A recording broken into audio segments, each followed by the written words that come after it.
Welcome back to Happy Hour Econ, where a comedian and an economist walk into a bar. I'm Lou Perez, the comedian. And I'm Phil Magnus, the economist. If you sensed an evil presence, perhaps a disturbance in the universe, that can mean just one thing. The globe's supervillains, cartoonishly evil, have all descended upon a small town in Switzerland called Davos. Of course, I'm talking about the World Economic Forum getting together for their annual meeting. And if there's one man that I need to talk to about this, it's Phil Magnus, who... Phil, do you have the inside scoop? What is the World Economic Forum, the WEF? I think you just described it perfectly. It's like all the James Bond villains have descended into this mountain layer, and they're up to no good. No, more seriously, so the World Economic Forum, it's a think tank, but it's not like a typical research institution think tank. We in our world, we describe the nonprofit sector as something like the Cato Institute, or where I work, the Independent Institute. These are nonprofit entities that do research on topics of relevance to the public discussion. Davos, the World Economic Forum, does the same thing. But imagine that, although it's heavily intertwined with not only business leadership, but heads of state, government figures. And it has been since the very beginning. So it started in 1971, I think was the first meeting. And it was basically a sponsored think tank that was a project of the European Commission and several heads of state to bring together the business community. So it's like all the cronies in the same room, where government officials and business leaders can work together and figure out how to enrich each other. It does seem like all of the villains from Die Hard get together every year. I wonder if like Transylvania wouldn't have been a better choice. I mean, I've never been to Davos before. Is it a ski resort? What's going on there? I think it's in the Swiss Alps. So yeah, I guess even there it fits the setting of all of these, like spy movies and stuff, where you see they're riding the gondola up to the ski resort, and then the evil specter leaders are all around a table. So it does have that vibe. Although I think it's a bit more innocuous in the sense that it's just a vacation resort. It's a high end ritzy place. So, of course, all the political and business elites are going to go there on their private jets and spend a lot of money and enjoy themselves. So it's a lush conference in that respect. Yeah, one of the things that is always pointed out is that so many of the people who attend the World Economic Forum are often railing against climate change, exactly, carbon emissions, and all of that bad stuff. But they're zooming in on a private jet.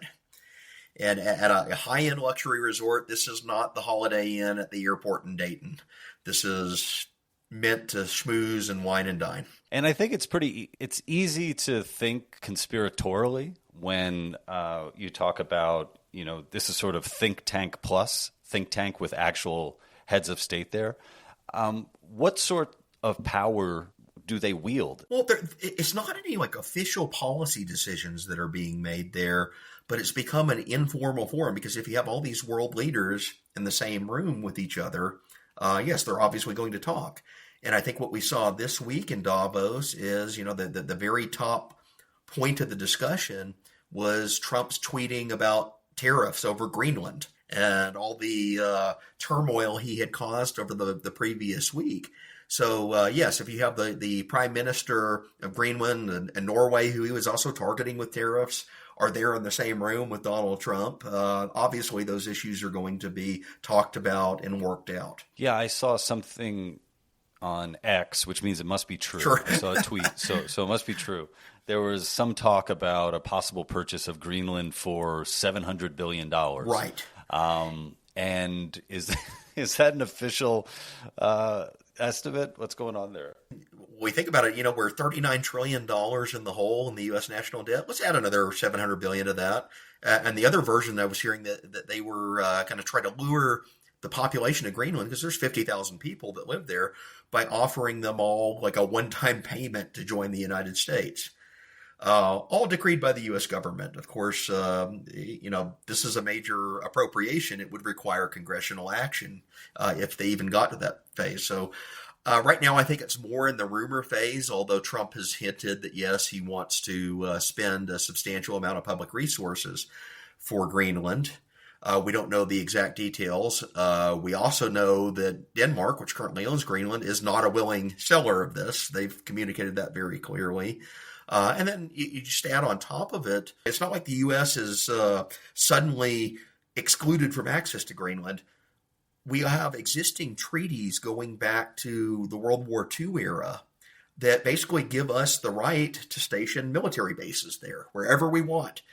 So like buying Greenland for $800 billion or $1 trillion or whatever it ends up being, it's just a vast expense of public resources to essentially get what we already have, access to this icy tip of the continent, this island up in the Arctic that has some uses for military bases. A lot of the nuclear arsenal that was the main use in the Cold War because it's close to the Arctic and its strike capabilities.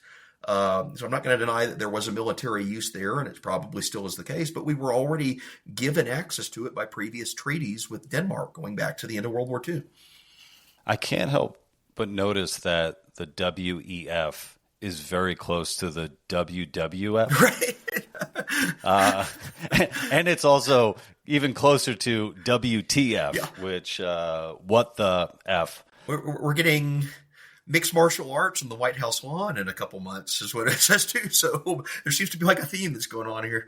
It just seems like this is another kind of wacky storyline that's kind of come out of nowhere. We want a piece of ice for world protection, and they won't give it. They have a choice. You can say yes, and we will be very appreciative, or you can say no, and we will remember. The idea that the U.S. would go into Greenland, which we've never had an issue with before, and take it by force, which...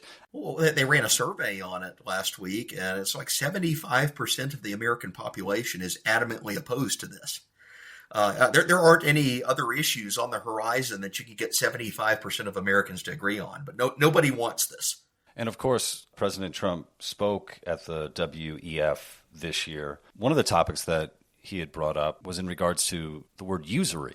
Whatever happened to usury? So the U.S. government, and the Trump administration in particular, has been floating this proposal for a couple of weeks now to cap the interest rates that credit card companies can charge on Americans. You know, you take out a Visa or a MasterCard, you sign all these forms, and basically what it says is if you don't pay off your bill, your accrued bill for the course of the month on the due date, they start charging you interest on that credit.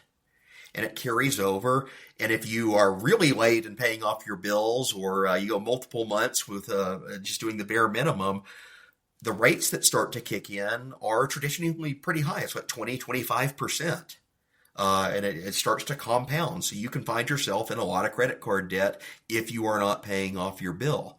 But we think about it, this is the economic model of the credit card. Because what is the credit card? They're essentially extending you a short-term loan. So when you go to the store out of convenience to purchase something, that's not money out of your bank account. You aren't debiting it. You aren't writing a check or pulling cash out of your wallet. You're taking credit out against the card to get the product now with the promise that you're going to repay it. And to get a company to do that, to even extend you credit, they have to assume some risk. Because what's to stop you? You take out a credit card, you go spend $10,000 on booze and partying or whatever you're going to do, and then you hightail it out of the country and never repay it. Well, the credit card company is still stuck with that bill. So one of their ways to offset that is you have interest penalties if you do not repay it. And the interest penalties allow people that are in have a lower credit history or maybe are at higher risk of this type of behavior to still nonetheless get the credit card, because the sharp penalty is the mechanism of enforcement. They aren't giving a collateral to MasterCard that says, if I don't pay my bill, you can come in and seize my television. They're just buying the television with the promise that they're going to get hit with very high interest rates. Now, Trump has come in and he said, well, we don't like high interest rates. We're going to cap it at 10%.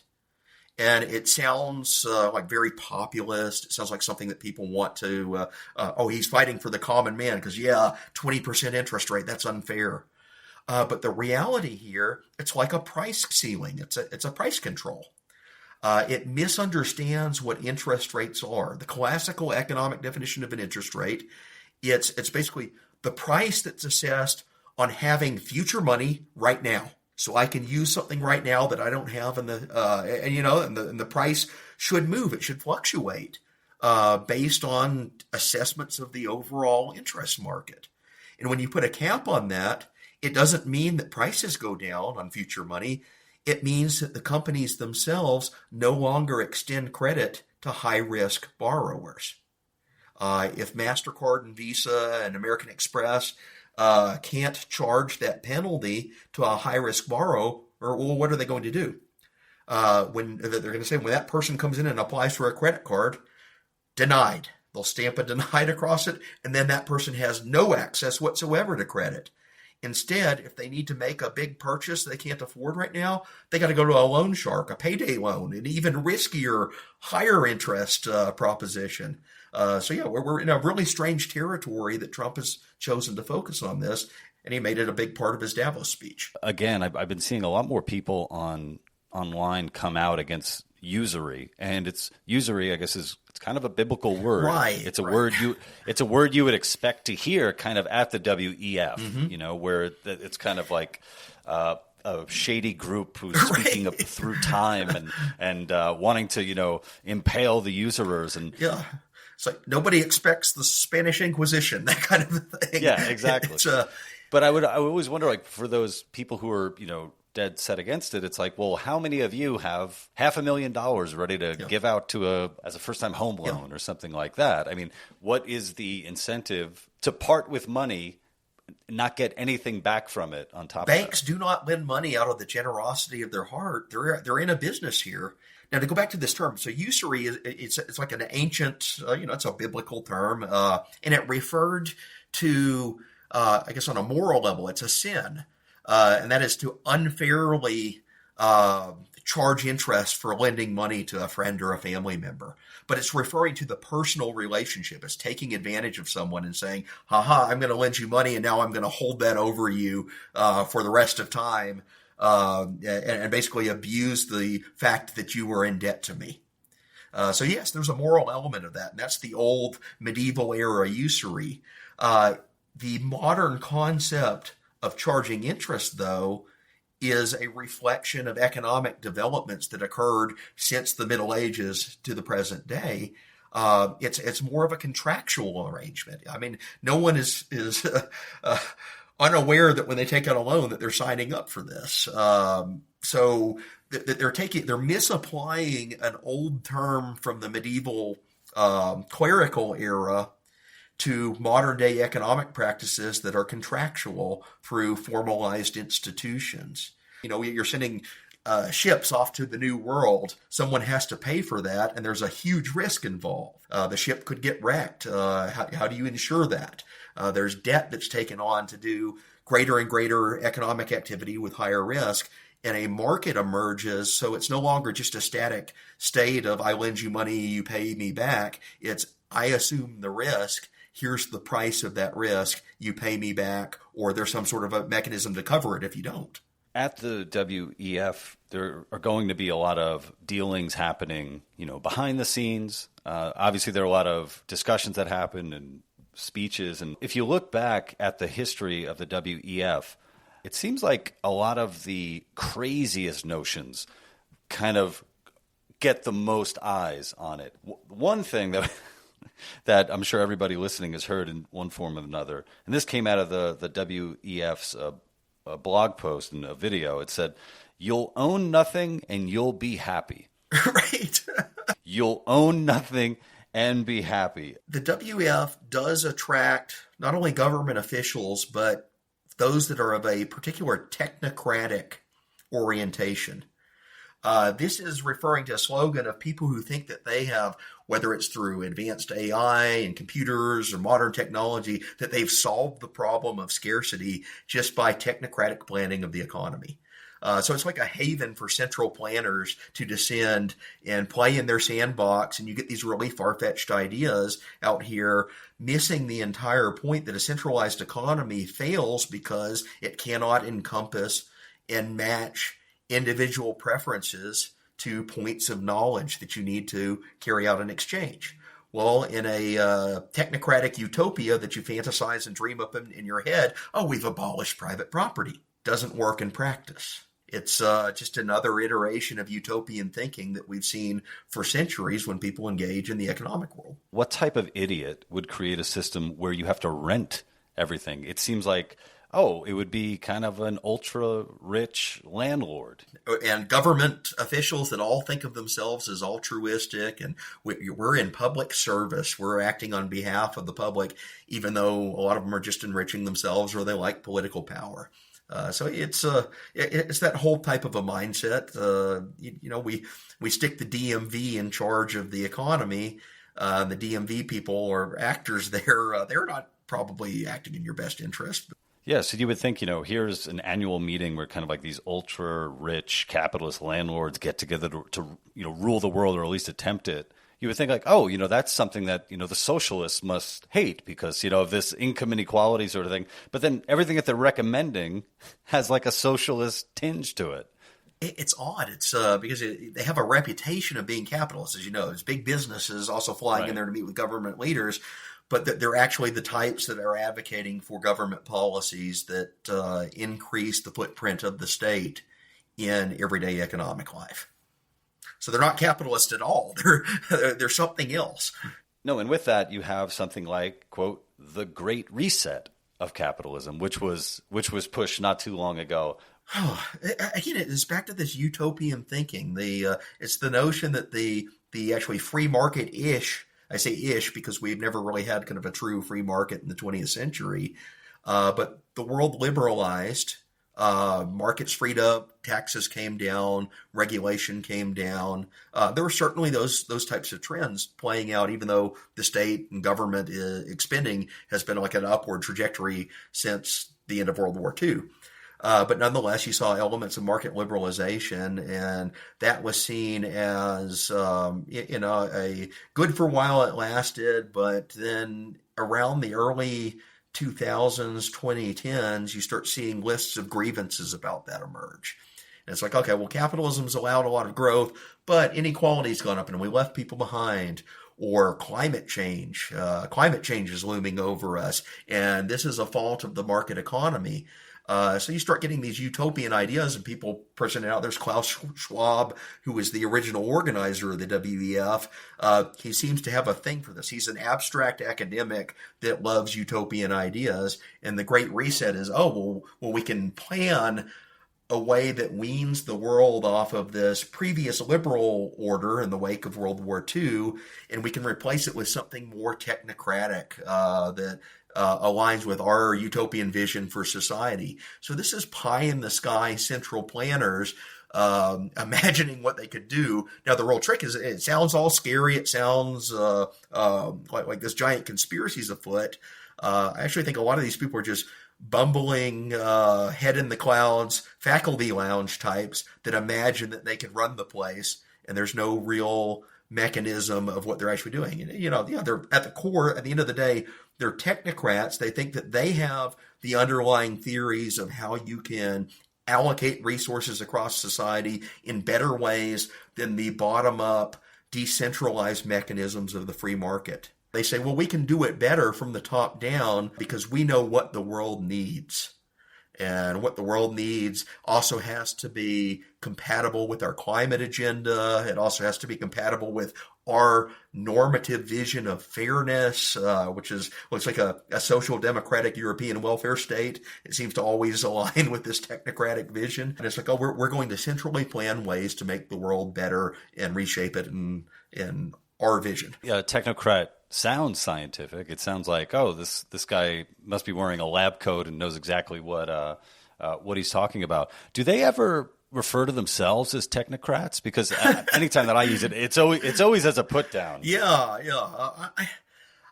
really have to look into that. I think they would probably shy away from the term. Although you see elements in it in the types of policies that they espouse. So a lot of them are really attracted to AI and computer technology. A lot of them view themselves as experts. So it's this progressive expertise mindset that we have studied engineering and economics and policy and climate science and all this stuff, and we know our knowledge, so therefore we know what's best. It's making the leap between the abstract expertise in a technical issue into public policy. So let's implement it. And there's always this assumption that, well, if the expert knows the issue, they also know what to do about the issue and problems that arise. And yet, like the average climate scientist probably has no more particular expertise on how government actually operates and runs and how to navigate corruption, how to navigate unintended consequences than the random person you meet at the gas station attendant. In fact, I'd rather have the gas station attendant probably making policy for me than a climate scientist who imagines they can design society and therefore proceeds ahead with trying to design policy that they don't really understand. And that leads right into one of the other things that have come out, which is net zero. It's interesting. We've been hearing so much about climate change for so long. And then recently, I guess Bill Gates got the memo that's like, oh, yeah, we shouldn't be as worried as we used to be. Like, the world's not going to end, even though I've scared so many generations of people into thinking the world is coming to an end.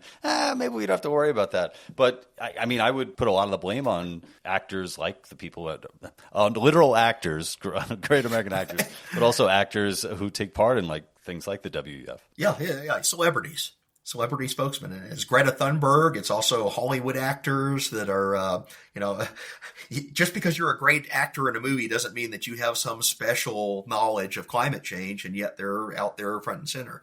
So this net zero movement, it really emerged out of Europe over the past 10 or 15 years. And this is the idea that you can balance out emissions. Carbon is bad. Carbon causes climate change. And if we don't do anything about it, then all the apocalypse will happen. So therefore, we need to wean society off of fossil fuels, off of carbon emissions, switch to other energy forms, and bring us into neutrality if we're ever going to beat the problem of climate change. So again, a very technocratic solution imagined from the top down for society. But it gets into real practical problems, because what it did in Europe is it induced them to start shutting down power plants. Let's go to wind energy or solar energy, which, they're part of the grid, but they're not nearly as productive or stable. And stability is the big consistency, because to generate wind energy, you need wind, and sometimes the wind dies down. To generate solar energy, you need light. Sometimes it's overcast. So it becomes harder and harder to store energy from those stable sources, whereas like a traditional power plant, you just fire it up when you need it and it runs round the clock. So several European countries, they start phasing out their power plants. They cut it down based on calculations they've done and says, well, if we assume this wind energy, we have enough windmills to make up for the loss of the power plant that we've just shut down, we'll be fine. But those calculations assume peak production of the new wind or solar sources as a one-for-one trade-off with what they've just shut down. And it turns out that if you fall below that peak production, well, suddenly you don't have any electricity. And then you've got to go ask Putin for resources. Russia, they're like, oh, we'll sell you natural gas.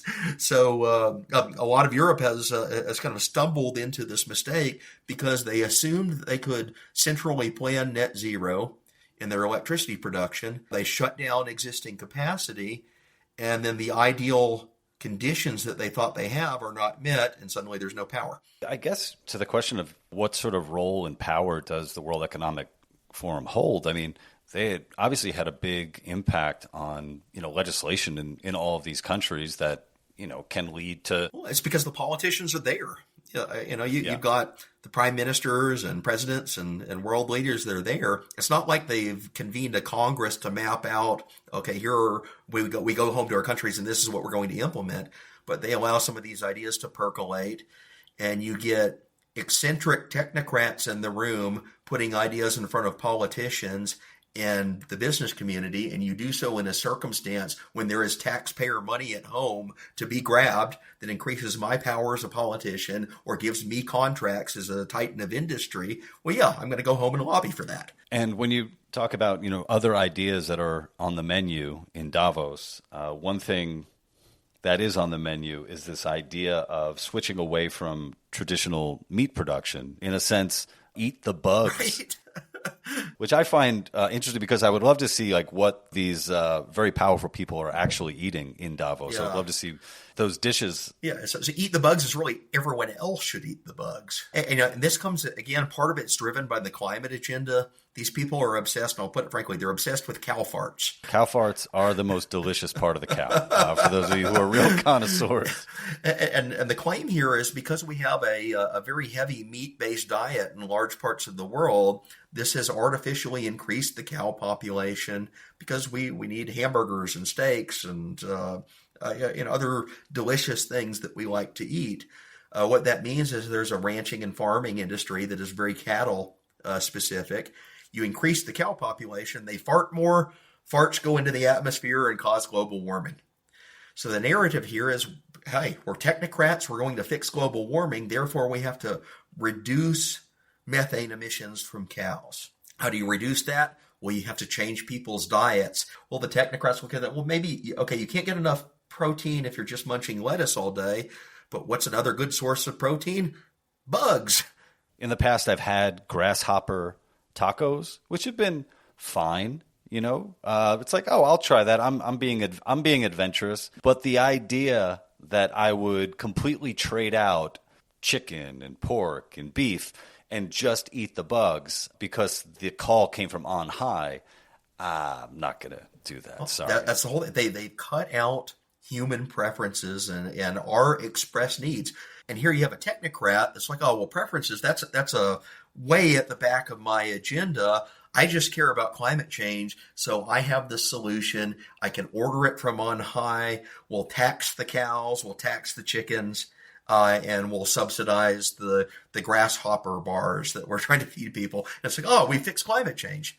But it's completely written out human preferences. It's really difficult to think of these technocrats in a way that is positive because, basically what you've kind of run down is here's an attempt at control. Yeah. When you're taking away choices, when you're forcing, your ideology on other people, you want control. And it's really tough not to see any of something like that as nefarious, especially when these individuals are getting together in a mountain. In a mountain layer. I wish they were getting together in a volcano. If they were getting together in the belly of a volcano to have these the meetings, that would be something. Well, it'd be a great movie. I think it's sort of my hope that no matter who our president is, that the United States will always be independent of these forces out there. That, okay, we'll listen to those ideas, but ultimately we as a country and us as individuals will be able to make the choices that we deem are best for ourselves. Exactly. And that comes again from our democratic constitutionalism. A lot of these ideas that come from the technocrats on high would be deeply unpopular if they were presented to the American public. I mean, there's a way to get yourself voted out of office is to try to decree from on high that hamburgers are banned in the United States and you have to switch to veggie burgers and bugs. Well, I got to say, there's nothing like washing down your bug protein with a cold beverage and Happy Hour Econ playing on the jukebox right now. Phil, thank you so much for this. Absolutely. We'll see you guys next week.